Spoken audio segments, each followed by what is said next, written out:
Washington AP, U.S. sanctions against Iran automatically would kick in if Tehran violates nuke constraints, according to a draft Republican bill sought by President Donald Trump as he tries to unravel the landmark 2015 international accord to prevent Iran from assembling an arsenal of atomic weapons.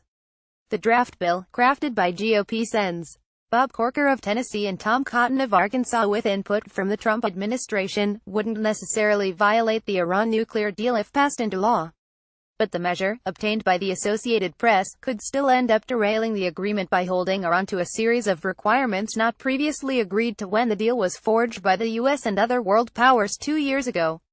Get the Times of Israel's daily edition by email and never miss our top stories free sign-up. Among the expanded criteria Iran would be punished for breaching, according to the legislation, flight testing, manufacture or deployment of warhead-capable intercontinental ballistic missiles, including any attempts to convert space-launched vehicles into ICBMs and any work to clandestinely acquire nuclear material, or equipment intended to produce nuclear material, from outside of Iran. The legislation aims to meet Trump's demands that Congress act quickly to toughen the existing law that governs U.S. participation in the Iran nuclear deal. Trump also is insisting that other countries party to the accord repair a series of deficiencies, and he threatened last week to pull the U.S. out of the agreement if the changes aren't made. In this Friday, October 13, 2017 file photo, President Donald Trump makes a statement on Iran policy in the diplomatic reception room of the White House in Washington. While U.S. President Donald Trump angered Iran with his speech on refusing to recertify the nuclear deal, Tehran won't walk away from it in retaliation.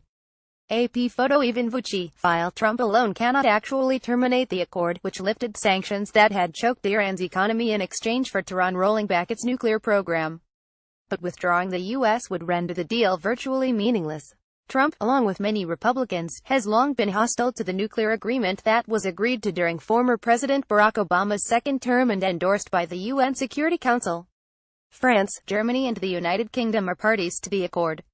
But Trump late last week refused to certify that Iran is complying with the accord and blamed Tehran for malign and destructive behavior that's destabilized the Middle East. Critics of unilaterally legislating new terms outside of the so-called Joint Comprehensive Plan of Action have argued such an approach may isolate the U.S. and force key European allies to side with Iran in defense of the deal.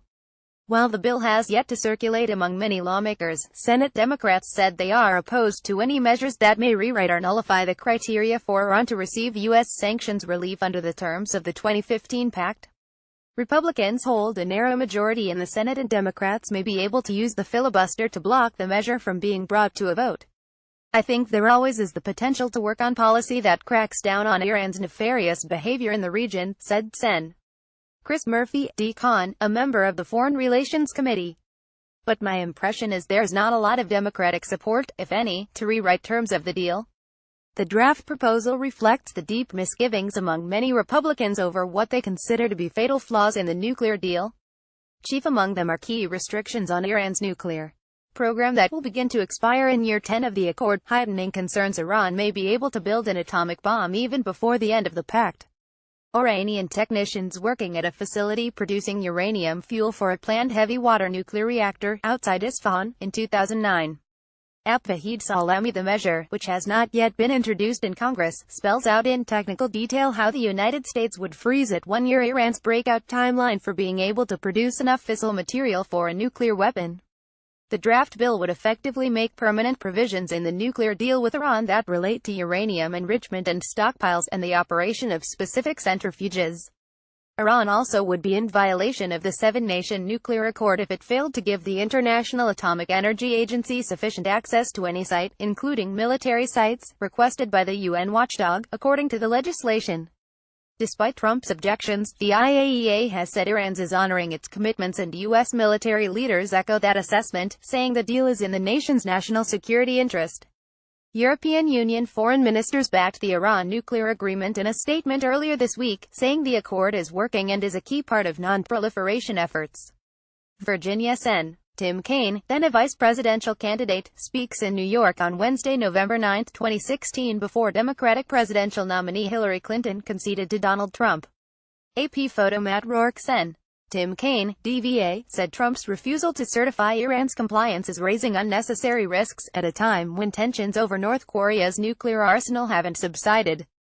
by stepping back from a diplomatic deal that the U.S. made with the global community that is clearly working. The president is publicly undercutting diplomatic negotiations, and he's setting us on a road where military options become increasingly more likely, Kane said. To remedy the so-called sunset provisions and ensure Iran never gets within a year of obtaining atomic weapons, the legislation effectively disposes of them altogether. For example, Tehran would be indefinitely barred from operating more than 5,060 uranium-producing centrifuges, the number it is now restricted to using under the agreement. Iran also would be prohibited until further notice from producing uranium enriched above 3.67% and couldn't stockpile any more than 300 kilograms of the materials. Uranium enriched at that level is sufficient for civilian power plant use but too low for nuclear weapons. The bill requires a semi-annual report on Iran's compliance. The reporting would be expanded significantly to include additional examples of objectionable Iranian behavior that could be used to further build the case Tehran is not complying with the deal. Congress would be told, for example, if Iran's violations of internationally recognized human rights have increased or decreased, and any military use by Iran of commercial aircraft, parts or services licensed by the United States.